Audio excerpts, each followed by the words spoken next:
فی البر والبحر. تو یہ دعا کے اندر جو اللہ نے ہمیں توحید سکھائی ہے اس کے اوپر ذرا وضاحت کیجیے گا. اللہ تعالیٰ نے کس طرح یہاں پہ سورۃ الانعام میں ہمیں سمجھایا ہے. جزاکم اللہ خیر. آیت نمبر 40 جو ہے سورۃ الانعام کی وہ میں ذرا کوٹ کرنا چاہتا ہوں. اللہ فرماتے ہیں قل ارأیتکم ان اتاکم عذاب اللہ او اتتکم الساعۃ اغیر اللہ تدعون ان کنتم صادقین، کہ تمہارا کیا خیال ہے کہ جب ایک دم اچانک قیامت آ جائے گی تمہارے پاس، اور جیسے ہی قیامت آئے گی اور اس ٹائم تم پریشان ہو گے، تو اس ٹائم تم کس کو پکارو گے؟ کیا تم اس وقت اپنے جو خدا ہے، جو ڈیمی گاڈس ہے یا جو اللہ کے شریک ہے، کیا تم ان کو اس وقت پکارو گے یا اس وقت صرف اللہ کو پکارو گے؟ یہاں پہ اللہ نے ایک سوال اٹھایا ہے. اصل میں ہوتا یہ تھا کہ کفار مکہ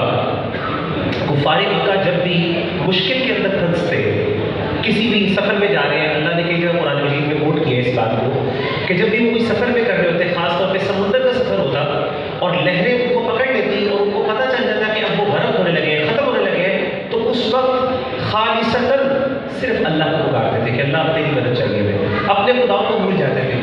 یعنی مشکل کے اندر وہ صرف اللہ کو پکارتے تھے. لیکن جیسے ہی اللہ ان کو وہاں سے نکال دیتا تو اس کے بعد زمین پہ پہنچ کر دوبارہ شرک کرنا شروع کر دیتے. جب شکریہ ادا کرنے کی باری آتی تو ساتھ اپنے خداؤں کا بھی ذکر کرنا شروع کر دیتے، بتوں کا بھی ذکر کرنا شروع کر دیتے. اللہ تعالیٰ یہ مثال دے رہے ہیں کہ دیکھو جب مشکل میں ہوتے ہو تب تم صرف اللہ کو یاد کرتے ہو، لیکن جب مشکل سے نکل جاتے ہو تو اس وقت کیا ہوتا ہے کہ دوسروں کو یاد کرنا شروع کر دیتے ہو. انفارچونیٹلی آج کل ہماری آپ سوچیں ہم کئی اعتبار سے ان سے بھی زیادہ گئے گزرے ہیں کہ اللہ معاف کرے. مشرک یعنی تکلیف کے وقت بھی، انتہائی تکلیف اور درد کے وقت بھی کفار مکہ صرف اللہ کو پکارتے تھے. اور اللہ معاف کرے ہم کیا کرتے ہیں، ہم مشکل کے وقت بھی کس کو پکارتے ہیں؟ اللہ معاف کرے اللہ کے شریکوں کو جو ہمیں سو پڑ رہا ہوتا ہے، فلاں غوث اعظم مدد، فلاں غوث، یعنی مشکل کے اندر تکلیف سے بری حالت ہے. کفار مکہ صرف اللہ کو پکارتے تھے اس وقت، لیکن ہم کیا کرتے ہیں؟ اللہ معاف کرے اپنی مشکل کے اندر کو پکارتے ہیں. تو جو دعا ہے نا، دعا کسی کو پکارنا، خاص طور پہ وہ پکار جو انسان کے نیچرل لاز کے بیونڈ کال ہے. مثال کے طور پہ ایک تو یہ کہ میں آپ کو جیسے مائک کے اندر بلا لوں، پیچھے بھائی کھڑے ہیں، میں ان کو آواز دوں، ٹھیک ہے نا؟ اب یہ بلانا یہ دعا نہیں ہے، یہ شرک نہیں ہے، ٹھیک ہے نا؟ لیکن وہ کہ جس طرح میں یہاں بیٹھا ہوں اور یہاں میں اللہ تعالیٰ سے کچھ مانگتا ہوں، یا کوئی بندہ دنیا سے رخصت ہو گیا میں اسے مانگنا شروع کر دیتا ہوں. اب یہ چیز beyond the laws of science ہے، بیونڈ نیچرل لاز ہے، کیونکہ اس کے اندر میں اسیوم یہ کر رہا ہوں کہ اس بندے کے پاس کچھ ڈیوائن پاورز ہیں جس کی بنیاد پر مجھے سن سکتا ہے، نہ صرف سن سکتا ہے بلکہ جواب بھی دے سکتا ہے. تو اللہ تعالیٰ فرماتے ہیں تدعوهم لا يسمعوا دعاءكم ولو سمعوا ما استجابوا لكم ويوم القيامة يكفرون بشرككم. آگے سورۃ فاطر کے اندر ہم یہ پڑھیں گے انشاءاللہ کہ اللہ فرماتے ہیں کہ اگر یہ تم پکارو ان کو، اپنے خداؤں کو، تو وہ تمہاری دعا کو بھی سن سکتے ہیں. لیکن اگر وہ سن بھی لیں، بالفرض لیٹس اسیوم کہ وہ سن لیتے ہیں، وہ جواب دینے کی استطاعت نہیں رکھتے، اور قیامت کے دن ویوم القیامت یکفرون بشرککم، وہ تمہارے اس شرک کا انکار کرتے ہیں. ان ادر ورڈز یہ کال کرنا اٹسیلف یہ شرک ہے. اسی لیے اللہ کے رسول صلی اللہ علیہ وسلم نے فرمایا الدعاء هو العبادہ، دعا عبادت ہے. اور ایک جگہ میں کہا الدعاء مخ العبادہ، یعنی عبادت کا بیسک آپ سمجھ لیں کرکس ہے. نماز کیا ہے؟ وہ بھی دعا ہے. یعنی دعا کو ڈائریکٹ کنیکشن ہے اللہ تعالیٰ سے. اور میں بتاؤں ایک just to add one important thing, یاد رکھیے گا یہ اسلام کا ایک بہت بڑا ہم پر احسان ہے کہ اسلام نے ہمیں ڈائریکٹلی کنیکٹ کیا اللہ کے ساتھ. یہ بہت بڑا احسان ہے. دنیا کے جتنے مذاہب دیکھ لیں آپ، ادھر ایک بڑے خدا کا تصور پایا جاتا ہے، لیکن درمیان میں کون ہے؟ انٹرمیڈیریز ہے کہ نہیں؟ ڈیمی گاڈز ہے. اسی طریقے سے کیتھولسزم کی بات کریں آپ، کیتھولکس جو ہے ان کے درمیان پورا ایک کانسیپٹ ہے جس کا درمیان میں جو پادری ہے کہ آپ ڈائریکٹلی خدا تک نہیں پہنچ سکتے، آپ کو ایک وسیلے سے جانا ہے، آپ ڈائریکٹلی پہنچ سکتے ہیں. اور اس کی وہ مثال دیتے ہیں. انفارچونیٹلی ہم مسلمان آج کل یہ اللہ معاف کرے وہ مثالیں دیتے ہیں کہ دیکھیں اگر آپ نے چھت پہ چڑھنا ہو تو آپ کو سیڑھی کی ضرورت ہے، سیڑھی کے بغیر اوپر نہیں چل سکتے. اسی طریقے سے کرسچن بھی یہ کہتے ہیں کہ بھائی خدا تک پہنچنا بہت مشکل ہے، اس کے لیے آپ کو پادری کی ضرورت ہے، انٹرمیڈیریز کی ضرورت ہے. اسی طریقے سے رومنز نے بھی یہ کہا، گریکس نے بھی کیا. یہ جو چھوٹے خدا تھے نا، ان کا کانسیپٹ یہ تھا کہ آپ ڈائریکٹلی خدا سے کنیکٹ نہیں ہو سکتے، آپ کو اسٹیپس کے تھرو جانا ہے، آپ کو اس ہائرارکی کے تھرو جانا ہے. اللہ کا سب سے بڑا احسان یہ ہے کہ اللہ نے ہمیں ڈائریکٹلی کنیکٹ کیا اس کے ساتھ، اپنے ساتھ. ادعونی استجب لکم، تو مجھے پکارو میں تمہیں جواب دوں گا.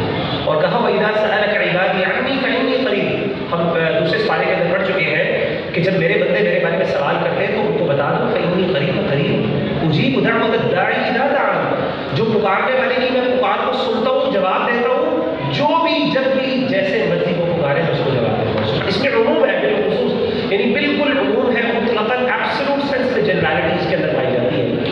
سبحان اللہ. اور ہم لوگ پھر بھی کہہ رہے ہیں کہ زبردستی ہم نے کسی اور کو درمیان میں ڈال ہے. اللہ کے علاوہ بھی ہم کسی اور کو درمیان میں ڈالیں تاکہ اللہ تک پہنچ سکے. اللہ معاف کرے، اللہ نے آپ کو ڈائریکٹ ایکسیس دی ہوئی ہے، آپ نے خود ضرور درمیان میں انٹرمیڈیٹ ڈالے.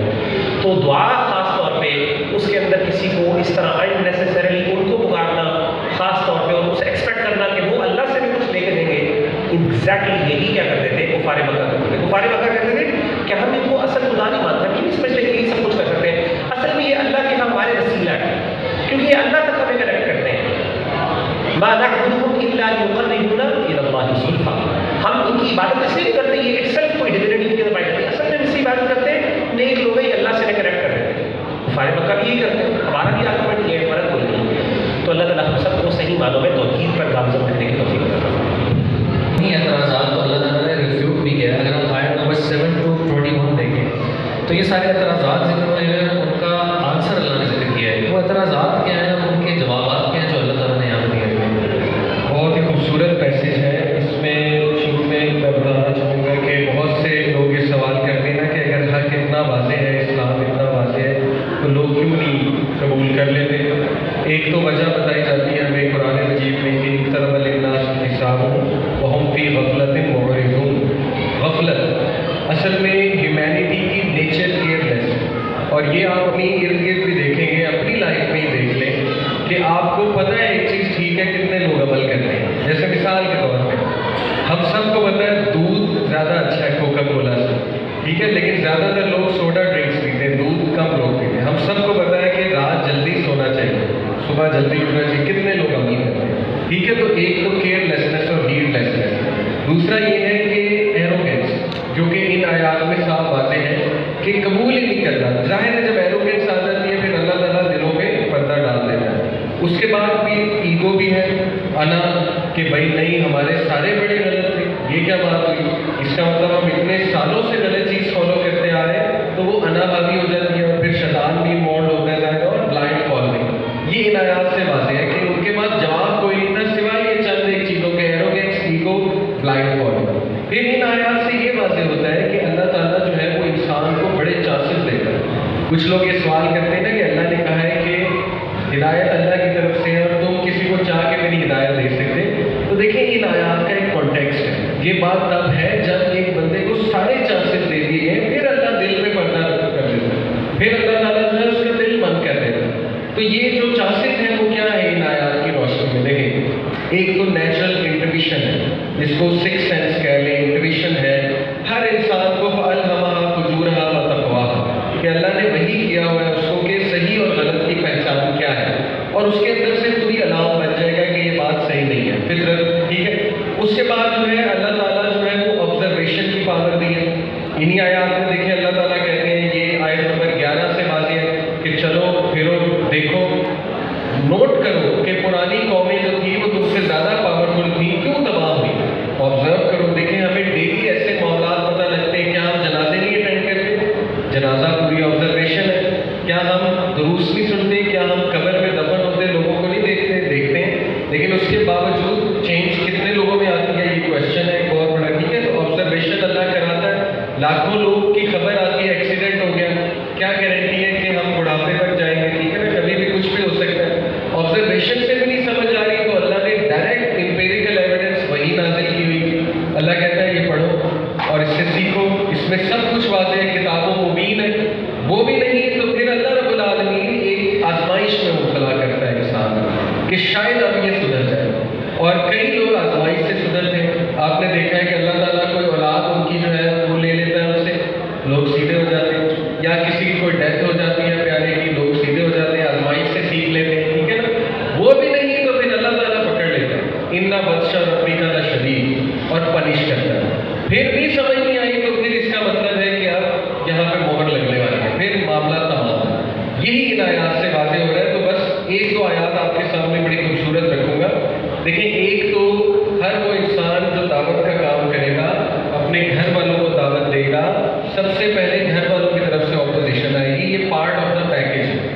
اور یہ آیت نمبر 10 سے ثابت ہے. اللہ کے نبی کو اللہ کہتے ہیں کہ تمام کے تمام میسنجرز ان کو ریڈیکیول کیا گیا. تو ہم کون ہوتے ہیں؟ Best of people were ridicule. اگر آپ یہ چاہتے ہیں کہ آپ دعوت کا کام بھی کریں اور سب کو راضی بھی کریں، اس کا مطلب آپ صحیح دعوت کا کام کر ہی نہیں رہے. ٹھیک ہے، کیونکہ دعوت کے کام میں تو آپ دیکھیں انبیاء کو کتنی مشکلات آئی تھی، پہلی بات.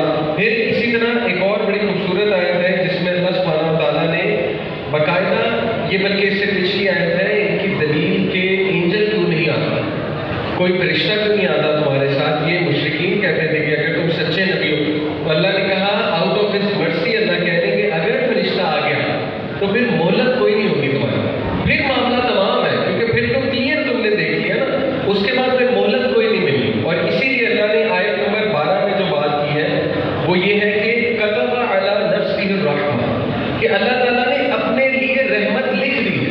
اور یہ اس حدیث کی بھی جو ہے نا، یہ آپ کہہ رہے ہیں اس کی تشریح وہ حدیث ہے کہ اللہ رب العالمین نے عرش پر کیا لکھا کہ بے شک میری رحمت میرے غضب پر غالب ہے. تو اللہ تعالیٰ بہت رحمان و رحیم ہے، ہیومن بینگس کو بار بار چانسز دیتا ہے. اور پھر یہ بہت خوبصورت آیا نمبر 17 میں آپ کے سامنے رکھوں گا.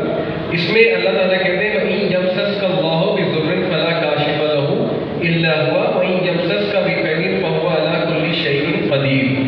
اور اگر اللہ تمہیں کسی تکلیف سے چھو لے، کون ہے جو اس کو ریموو کرتا ہے سوائے اس کے؟ کوئی بھی نہیں. اور اگر اللہ تمہیں کسی اچھائی سے چھو لے، تمہاری طرف کوئی خیر بھیج دے، تو پھر بے شک اللہ رب العالمین ہر چیز پر قادر ہے. تو ثابت یہ ہوا کہ اللہ مشرکین کو دلیل یہ دے رہا ہے کہ ایک تو آبزرویشن کرو، جیسے چلو پھرو دیکھو. ایک یہ کہ میریکلس کی ڈیمانڈ نہ کرو، میریکل آ چکا ہے وچ از دا قرآن. زیادہ ڈیمانڈ کرو گے تو معاملہ تمہارا ویسے ہی تمام ہو جائے گا. پھر اللہ نے کہا ہم تمہیں مہلت دیتے ہیں. اور پھر اللہ نے دلائل دیے کہ اللہ ہی اصل رب ہے، کیونکہ وہی لوگوں کو کھلاتا ہے اور اس کو خود کھانے کی ضرورت نہیں ہے. یہ بھی اسی پیسیج میں آیت آتی ہے. اور پھر اللہ نے اتار چڑھاؤ، دن کے اتار چڑھاؤ کا ذکر کیا، اپنی کریشن کا ذکر کیا، جس سے توحید بیان کی اللہ نے. اور اس آیت میں بتایا کہ جب تم تکلیف میں ہوتے ہو تو تم ایک ہی اللہ کو پکارتے ہو، پھر تمہیں اللہ ہی یاد آتا ہے، بعد میں تم پھر